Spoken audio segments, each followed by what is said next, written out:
All right, so this is gonna have to be my makeshift video. So when you have something like this, it's going to be similar to factoring x to the fourth minus y to the fourth. It's two perfect squares. So if you square root this, you get x squared. If you square root this, you get y squared. And then remember, they factor to be conjugate pairs. So this would factor to be sine squared x minus cosine squared x times sine squared x plus cosine squared x.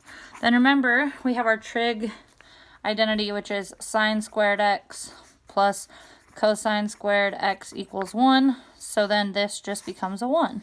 So that leaves us with sine squared x minus cosine squared x times by 1.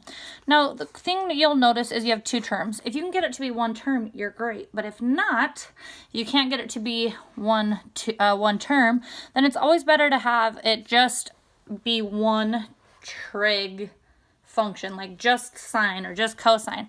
So recall, we can take this same function right here, or this same trig identity, and manipulate it. So it would be true to say that sine squared x equals 1 minus cosine squared x. So now we can make a substitution. This is going to be replacing this. So then we would have 1 minus cosine squared x minus cosine squared x, which equals which equals 1 minus 2, yikes, keeps breaking, minus 2 cosine squared x. Now, see, this has two terms, but notice it only has one trig function.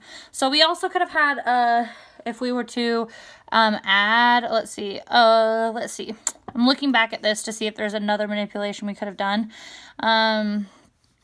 With this trig identity. So, yep, cosine squared is 1 minus sine squared. So we also could have got 1 minus 2 sine squared x.